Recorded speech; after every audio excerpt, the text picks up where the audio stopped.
welcome. I'm Esther Buerki, the author behind Living Without Fear and the co-publisher of the Amazon best-selling Inspired Journeys. If you're ready to embark on a journey of boundless possibilities, I'm here for you. Do you know someone who could benefit from today's episode? Share this podcast with them. Don't forget to subscribe to my newsletter, join me on YouTube, and if you enjoyed what you heard, leave a short review or rate it on your favorite podcast platform with a lot of stars. Your support means the world to me, and I'm truly grateful for each and every one of you. Thank you.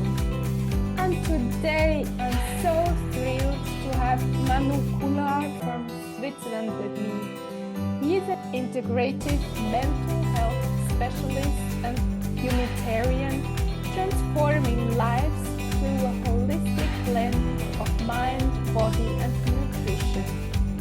Overcoming personal adversities, he champions preventive care and tailors wellness path with compassion. His unique two-phase model facilitates healing and empowerment. With 30 plus years in corporate and certifications from global experts, Manu's mission is to guide individuals toward achieving their full potential, making a profound community impact. Welcome to the show, dear Manu. Thank you, Esther. Such a pleasure to be with you. Let's start with my favorite question. What has been your turning moment in life? Yeah, so just to give a background, I come from a world of corporate. I was master's in computer science. I went into corporate world, did a lot of work in Europe, in India, created large teams and managed very, very large projects.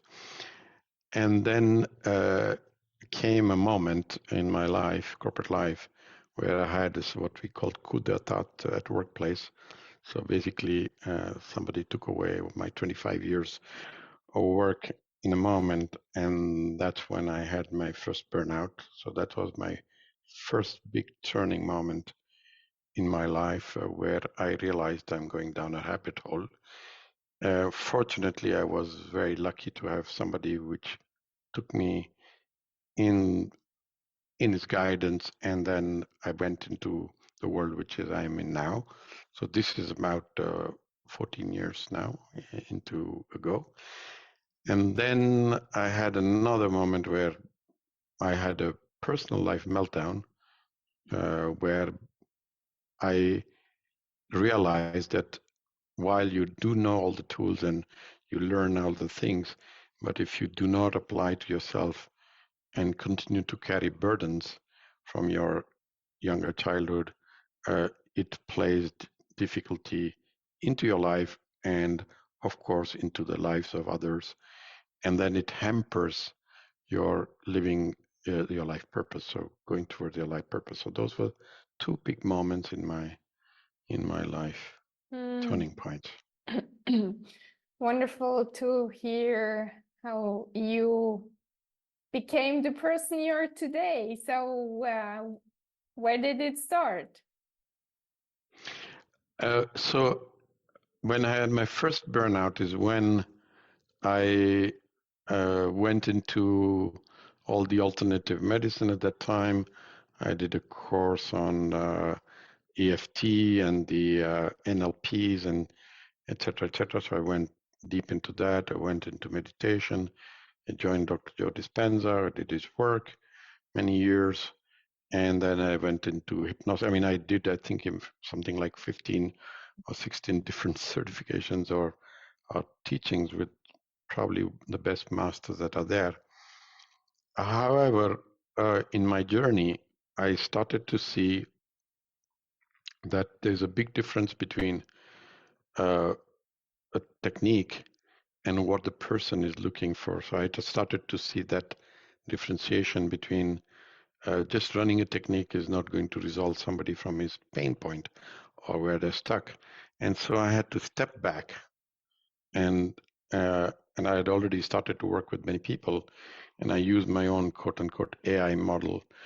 At that time, I took all my clients. So I have a very good discipline of having history of what person came with what story, and what I did and what happened afterwards. So I used that, and I saw patterns. I saw similar patterns, and that led me to kind of create what I call a kind of, it's a 5-step but 2-level model, which is what I then started to practice and use in my work, which is basically we are all having burdens or traumas, and that hold us back, and then starting from there you can then work towards your life purpose and creating a life. So you take them through steps, which are very iterative, and you can keep coming back. But the idea was to do something beyond techniques.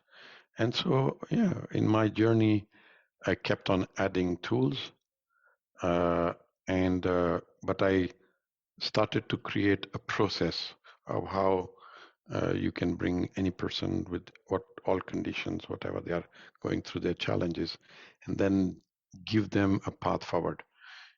And one of the reason I went there is because when I had my burnout, when I had my story, I just bumped into from one place to another. I was looking for somebody to help me, and I saw that I never had the help coming.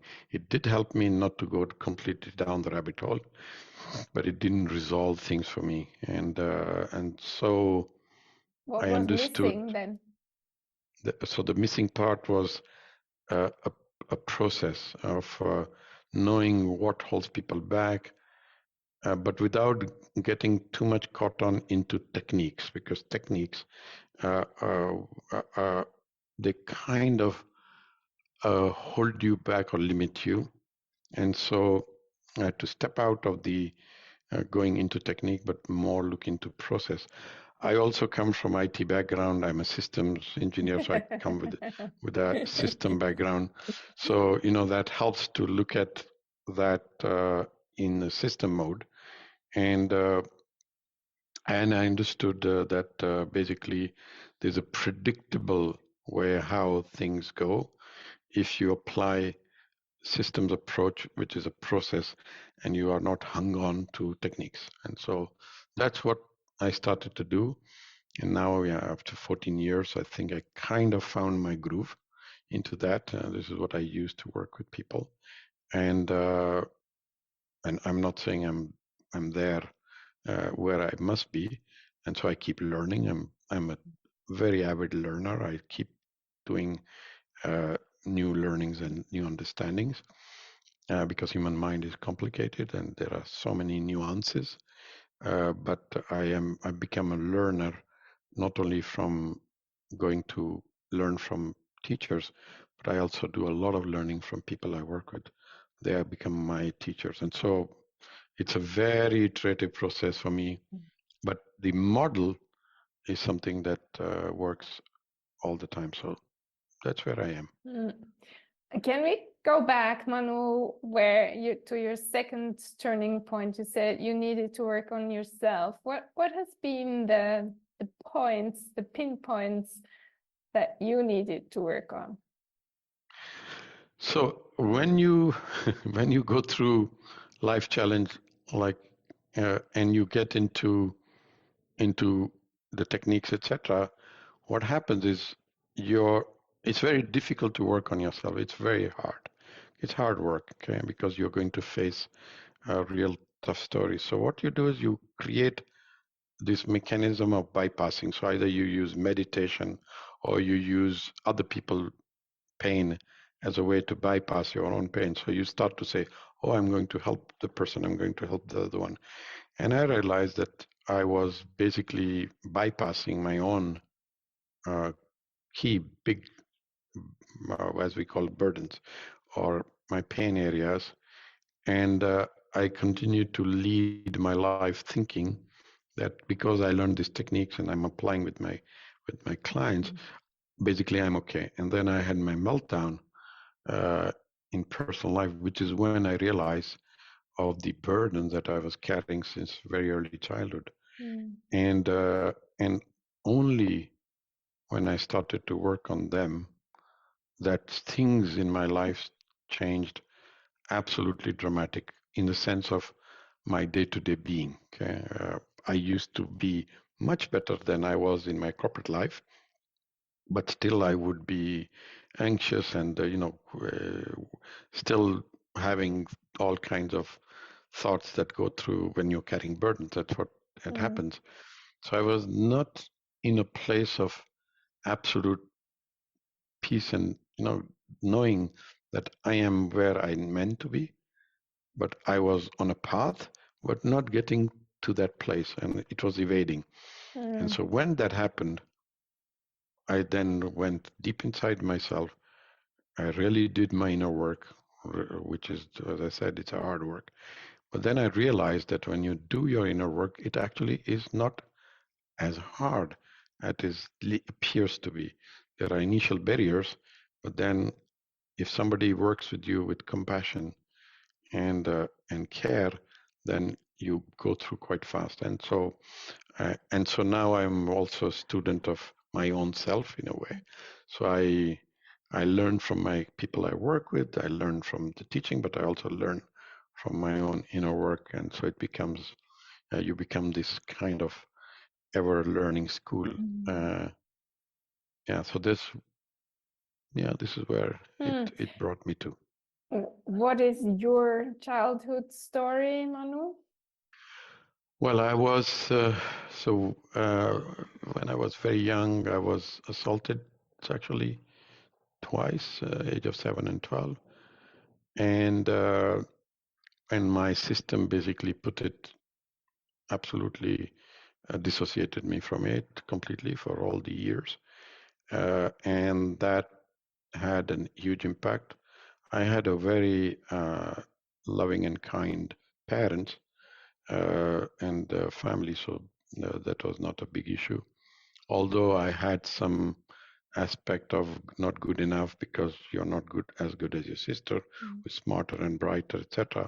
So there was those aspects, but most of them came from very early abuse. And then as I grew older, the bullying continued, which is a pattern I did not understood. And that's what happened when I was in a corporate life, is I was absolutely bullied by the big, big, some senior managers or some people who had power. And so the bullying continued till I left my corporate life.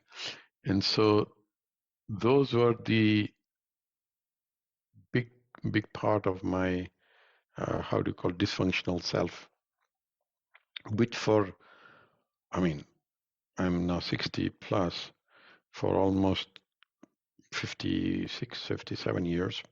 I had no idea that had been playing the major role in all my life. Starting from early part till there. And despite having everything in hand, I had a very nice job. I had an excellent workplace. Been 18 years living in Switzerland. You get the best of it. Internally, I was deep in misery. And so that has been my biggest turning point internally. And the thing is that those moments, change of somebody taking your job, or all kind of other traumatic early childhood issues, are something that are so helpful, because when I work with people who have sexual abuse or other things, it's easy for them because they understand that I know, and we can work through it with so much ease. People who have been bullied at workplace or at home conditions, same story. So my story of the past, which has been difficult and or heavy, actually turned out to be the gifts after I transformed myself from being a victim, or in a place of not good enough, or not happy, etc. I mean, all these emotions, to feeling whole and fulfilled, and knowing that that's just were events that were destined for me to be who I am now. So the person that I am here is made up from all those events, and they had to be in that way for me to be who I am now. So absolutely no complaints, and even a lot of gratitude for my perpetrators, people who bullied, people who did wrong to me. I have absolutely compassion for them. Wonderful. And if someone now connects with your story and thinks, things are going wrong in their lives, what would you recommend? Where to start? So 4 years ago, I started to work on something called IFS, Internal Family System. It's a form of psychotherapy developed by a guy by the name Richard Schwartz. And that has opened my door to exactly the question that you asked, because this is where everybody comes. And the way you start with people, that my question to people is, what is your biggest challenge that you're facing now, and how does it make you feel? Because that's so the biggest one. And once you look at the challenge, you start to see how that challenge, what they call a challenge, is actually manifesting into their lives, but also where it comes from. What is the source? And you will always go and find it in some form of trauma. And again, I'm not saying trauma is not, war or sexual abuse, etc. Even a child whose pet toy is taken away and refused can have a huge trauma from that, just that simple experience. So you always find things holding there. And as you start to work with that big challenge, what happens is a space gets created for person to then have what we call in IFS self-energy, which means you have compassion for yourself. Because when you are in the middle of a challenge, personal challenge, you basically are very angry, very frustrated, very sad. So you have those, or in rage. If somebody has betrayed you, so you are angry. So you have those emotions. And when you are living in those emotions, you can use things like meditation or other things to do a bit of bypass. It calms you down, breathing, etc. But what it doesn't solve, because the trauma still resides. And so the moment the effect of the whatever practice you do goes away, your system starts back to default into that place, and so you will go back into that place more often.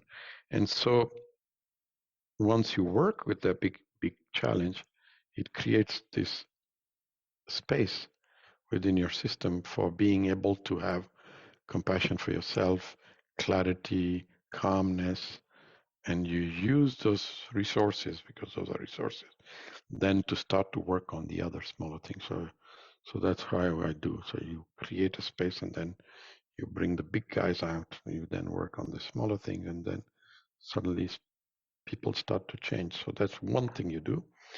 But the other thing which I do is I also have people create what I call their life purpose, or where they want to go. Because while you have, so if you're deep down and depressed, or in a very deep dark tunnel, you need tools to be able to bring you out into light, but you need also tools or something to keep you in the light. And so getting out of trauma is one step, but bringing people into their life purpose is a second step. So that's what I do, and this is my step story, which is get out of trauma and focus on what they want. So, and it starts to change. I've now thousands of people that I work. Yeah. When did you realize about your life purpose? I had an idea when I started to work.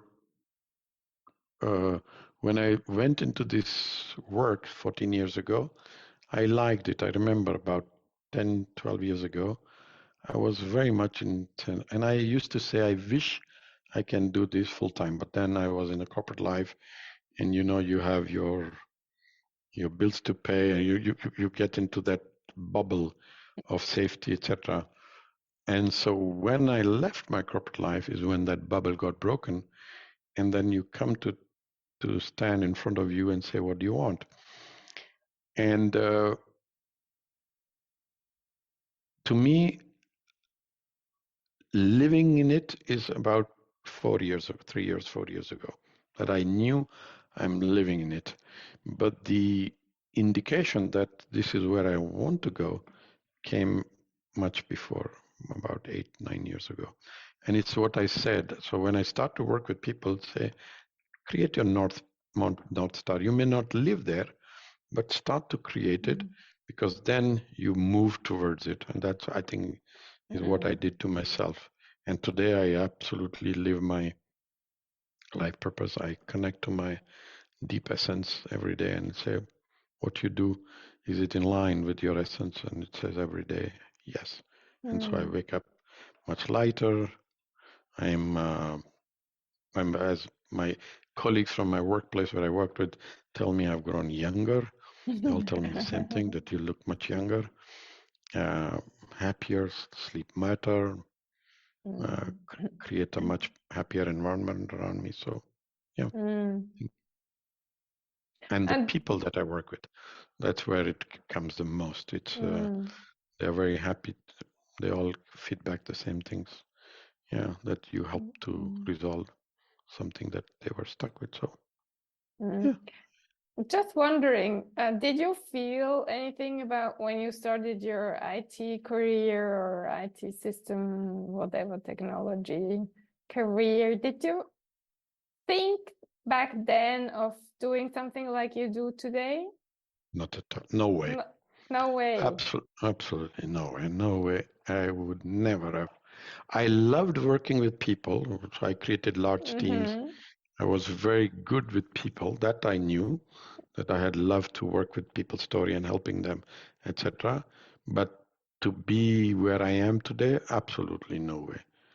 The funny story is my father, exactly at the same age as I started my career, he also left his work, and he has been all his life a social worker. He's created schools, he's created clinics for people who cannot pay. And so our age at which we went into this work is absolutely similar. So I think there is a a trait that came from him. However, for me, it came with my burnout.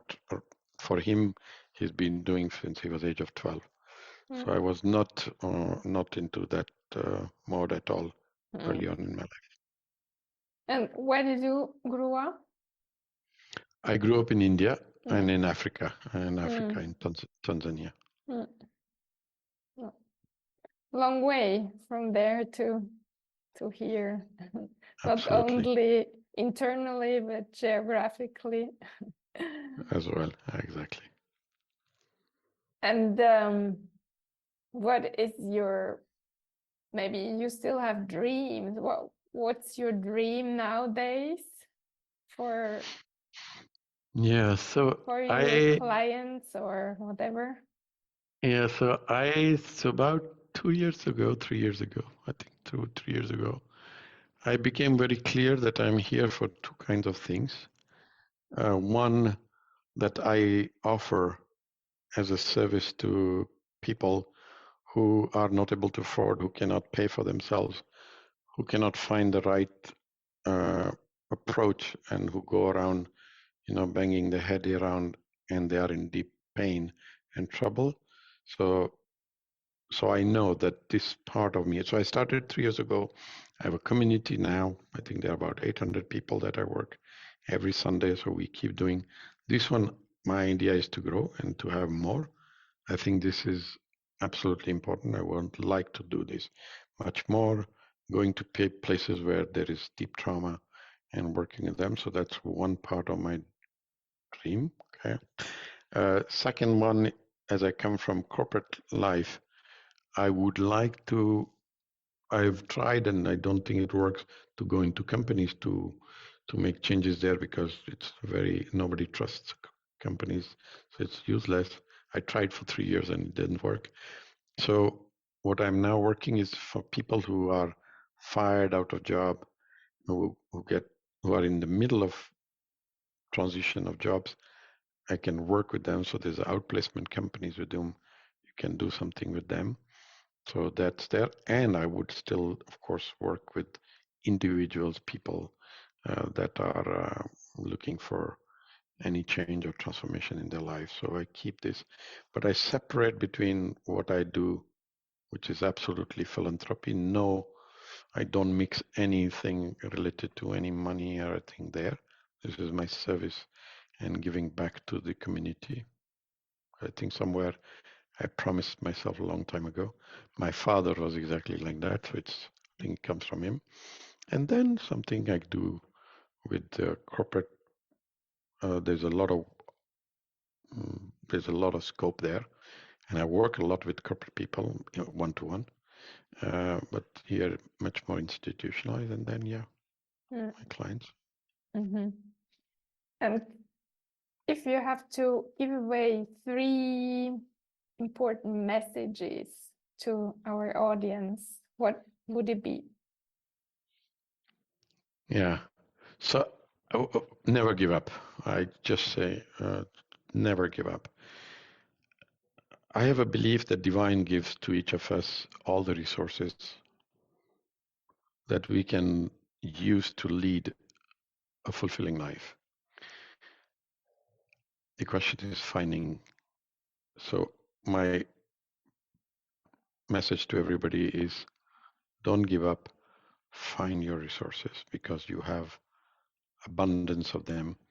They all got diverted because of the experience that you had in your early childhood or later in life. But those resources are there for you. And your job is to find them and don't give up till you find them, because then you turn your life into something which is absolutely joyous, filled with gratitude and becoming service to others, because that's the whole idea. Okay. So that's what would be my message. Wonderful. So thank you so much, Manu, for sharing your story and your wisdom with this audience. Thank you so much. Thank you, Esther, for that, and best wishes. And thank you, dear listener, for spending your precious time with us today. And in case you feel worthless and nobody seems to like you, we tell you, you're amazing, we love you, and you're a gift to everyone who crosses your path. And please tell yourself these sentences over and over again. Have an amazing day and talk to you next week.